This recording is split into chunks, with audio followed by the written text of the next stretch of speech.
Today's daf is daf Chaf Beis, and we'll begin with Hanumo Rikoi, which we got up to yesterday, and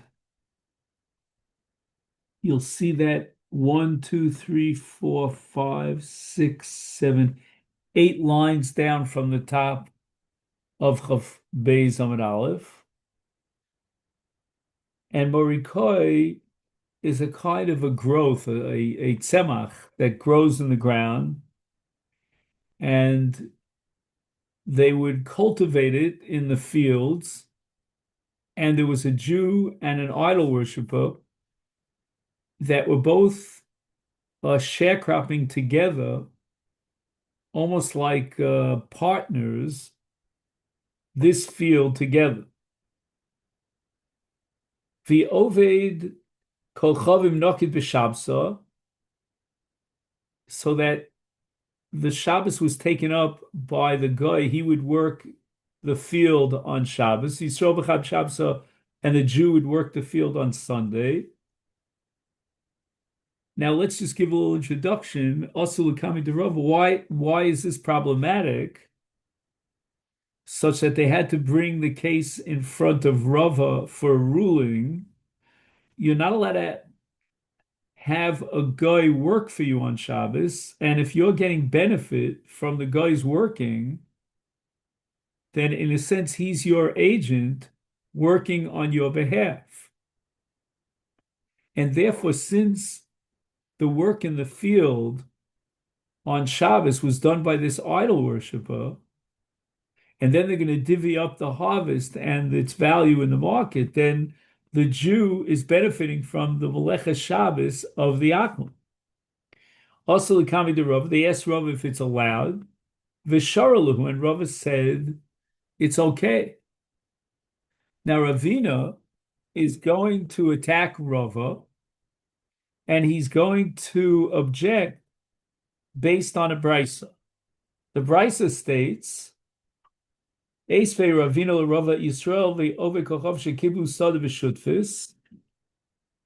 If a Jew and an idol worshiper are partners in the ownership of a field, or at least they're both sharecroppers, arisim in the field, lo yomer Yisrael yakum, you're not allowed to tell the guy, tol chelkucha b'Shabbos v'ani b'chol,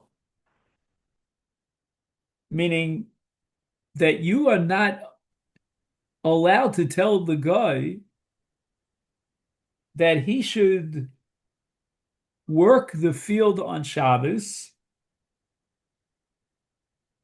and he's covering you for you on Shabbos, sort of like your substitute, so that you don't have to work the field on Shabbos, which you're not allowed to do, and you'll take Sunday. So you make this deal, and you'll get a portion of my work, I'll get a portion of your work, and that's how we're going to divvy up the benefits, the profits from this field, such that now, when the idol worshiper is working the field on Shabbos, he's doing so not only on his own behalf, but on behalf of his partner, the Jewish partner as well, such that now the Jewish partner is benefiting from the Melecha Shabbos that's being implemented by the guy, but the Jew is benefiting from the work for the Shabbos. He's getting half the profits from the work of the Shabbos. The Brisa prohibits it. There is one situation, however, where the Brisa permits it, and that's called Hisnu Mitchila. In Hisnu Mitchila Mutter, meaning before they became sharecroppers, before they signed a contract with the owner of the field, that they would work the field and reap the benefits of the produce, each one getting a certain percentage, they made a deal. And the Jew said to the guy, before they entered into this entire transaction, you, my friend, the idol worshiper, you'll take the Shabbos. I'll take Sunday. so that by the time they began the arrangement, meaning once the document was signed and sealed and there was a chalos, then they didn't have to work each one half a day. They could work, you take one day, I take this day, and so forth and so on. So they made the arrangement that the guy would take Saturday, but it doesn't mean that he's working on behalf of the Jew. The imbol cheshbon asur. But if, on the other hand, when they finally get down to brass tacks to divide up the revenue of the worth of this of the crop that grew in the field, and they sell it and divvy up percentage wise the profits, then the Jew says to the guy, okay, you get the profit for the Shabbos, and that corresponds to the profit that I'll get for the Sunday. By making such a statement, there's an implication that the guy is giving towards the total profits his share, which is a contribution to the total amount, and that was produced on Shabbos. So if the contribution of the guy is for the Melecha Shabbos, he's contributing towards the benefit of the Yisrael, then the Yisrael is benefiting directly from the Melecha Shabbos of the guy. And then it's prohibited because you're not allowed to benefit from a malach of a guy that's done on behalf of the Jew. But in any event, we see clearly, says Ravina, from this brisa, that the setup that was brought in front of Rava for a ruling in which the agreement was between the two sharecroppers that the guy work on Shabbos and the Jew on Sunday is forbidden. And Ichsev, once Ravina made this comment and raised this objection from a brisa, Rava was embarrassed because he realized that he made a mistake and his psak was incorrect because he was not aware of this brisa, or he should have been aware of the brisa, but he was embarrassed about it. However, as luck would have it, that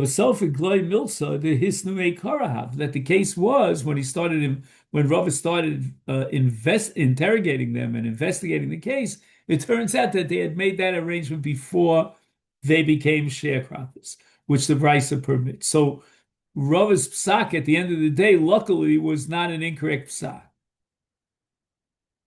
It's almost like, metaphysically, he had siyata d'shmaya. Rav Gvia mi Bei Kasil Omar. We don't know where he's from, someplace called Bei Kasil, but his name was Rav Gvia. He had a different transmission and recording of what exactly happened. What were the facts on the ground? A totally different understanding of that case. Hanu Shesile Dior Lahafi.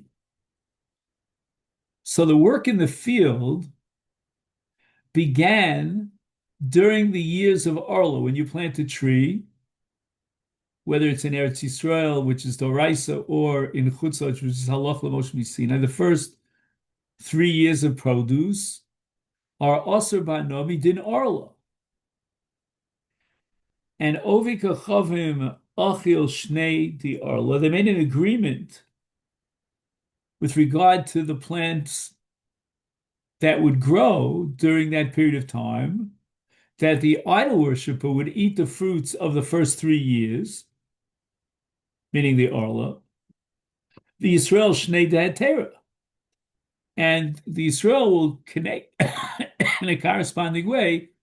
He will eat the fruits of years 4, 5, and 6. Again, I'm not getting into Ravai here. Let's say it was Chutzlarts, so there's no Ravai in Chutzlarts. Okay, fine. Asul Kami de Rava.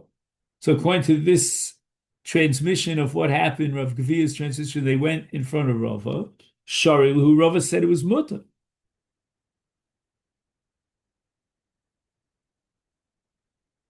Va'osvei Ravina l'Rava. Wait a second. We have a tradition that Ravina asked a question and raised an objection from a brisa against Rava. According to you, what's the problem over here? Why would Ravina object to this arrangement that was made in which the idol worshiper is going to eat the fruits of the arla, and Israel is not eating the fruits of the arla, he's eating the fruits of years 4, 5, and 6. What would be the objection? But apparently, there is a certain problem here in the fact that the Jew is indirectly benefiting from the Arla. Arla is also b'hado, you can't get any benefit from it. And now the Jew is going to be able to eat the fruits of years 4, 5, and 6 as a result of the fact that the guy is eating the fruits of the Arla. So although not directly, the Jew is not touching the Arla, he only steps into the rink, in years 4, 5, and 6. But nevertheless, in a sense, since it was quid pro quo, the Israel is getting benefit from the Arla of the guy. Comes along Rav Gavia and he says, no, I have a different transmission. L'siyuei siyaya. Ravina did not raise an objection from a brisa to Rava, but rather he brought Rava a support text from the brisa. Meaning that in the case of the brisa, where we said that if they set up an agreement up front that the guy will work on Saturday and the Jew will work on Sunday, then that's mutter. And the case of Arla is likewise a case where they set up from the get-go this organization, so to speak, that the guy would take the first 3 years and eat the Arla, and the Jew would eat keneged that the next 3 years. Frek the Gemara, v'ha'ichse. Part of the tradition that we had is that after Ravina raised his objection, Rav was embarrassed. According to you, why would Rav get embarrassed if Ravina is only bringing a support text?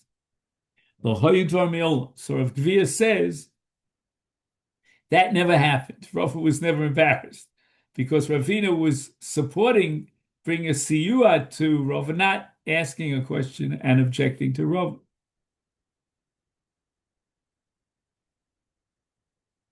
So this sugya that we're learning today is a very relevant sugya. I know, for example, my oldest, when he did medical school, and certainly when he did internship, he had to find someone to fill in for him on Shabbos. And the question is he benefiting from the fact that although in the original plan he was meant to fill in on Shabbos, somebody else is going to fill in his place? But there are many, many different scenarios and manifestations of this kind of a question, where there's a quid pro quo relationship in which the guy will take Shabbos and the Jew will take Sunday.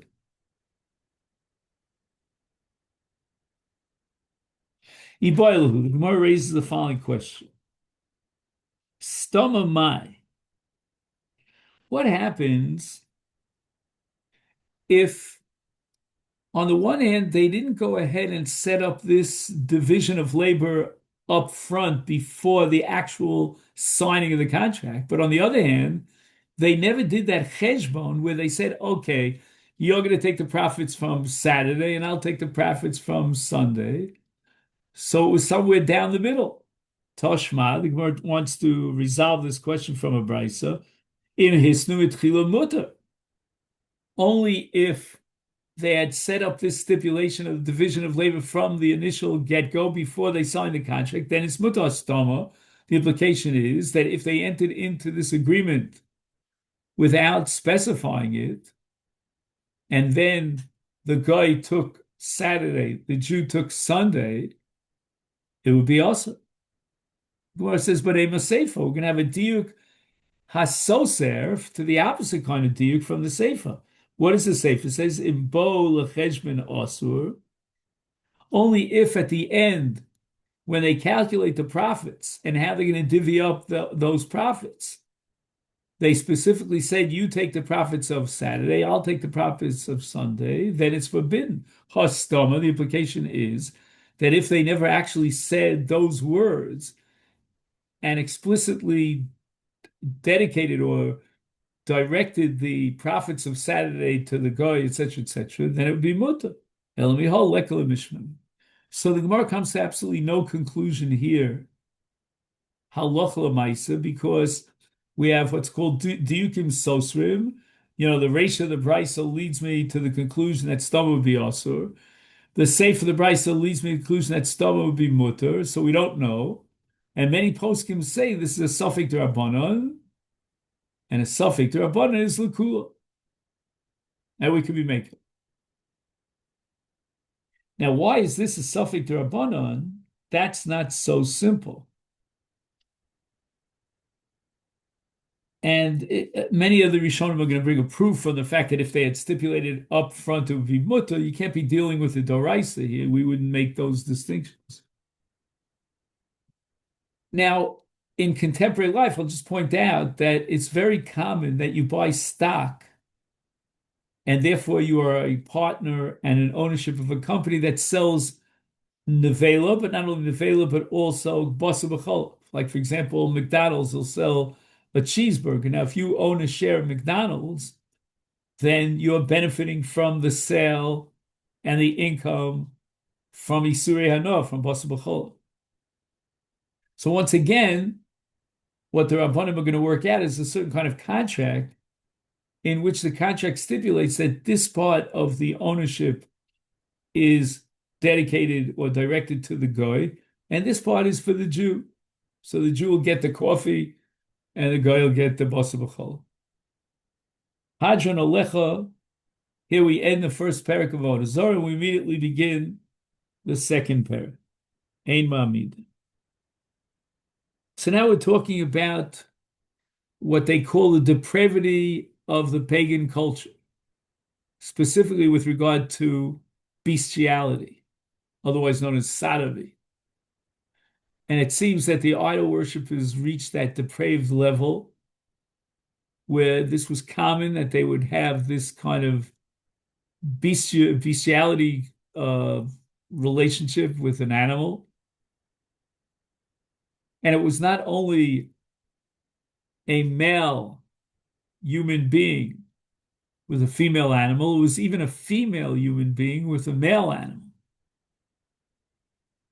And therefore, the Mishnah says, "Ein ma'amidim behema b'fundakol shel ovdei kachamim neshachashurim al revir." So you're not allowed to set up your animal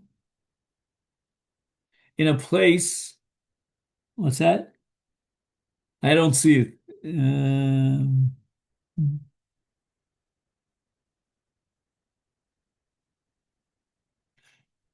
I think Rabbi Rhodes, you're gonna have to unmute yourself because I couldn't hear what you were saying. Uh,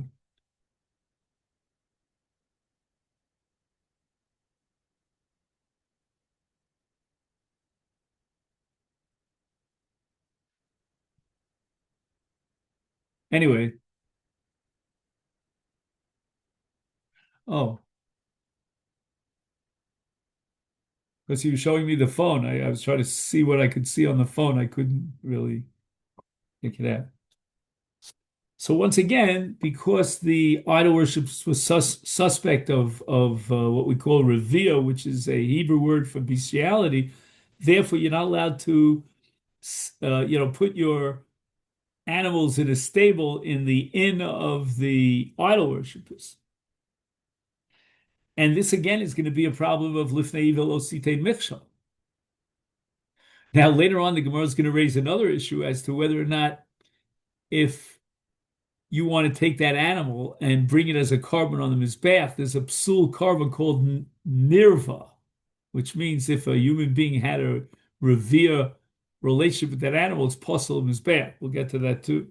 Lo tisyachid isha iman. Now this is going to be a problem. The Mishnah is saying that a woman is not allowed to be alone, a Jewish woman with a non-Jewish man. But the truth is, even if he was a Jewish man, she's not allowed to be alone with him. So I don't know why the Mishnah, that's what the Gemara is going to have to deal with. Shchudim al arayos. V'lo yisachid adam imohem mipnei shechashudim al shvichas dam. Meaning, a Jewish man should not find himself alone with an idol worshiper because the idol worshiper might kill him. Such is the anti-Semitism of the Goyim.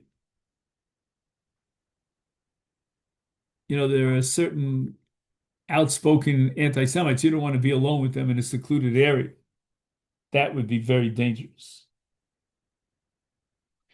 Now, even though the guy, if he murders the Jew, he should be culpable in the courts of the Goyim, but nevertheless, they were very laid back about that, and they treated the murder of Jews very casually.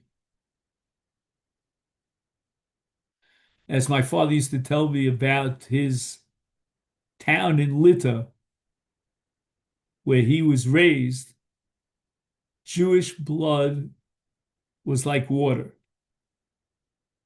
Nobody could care less.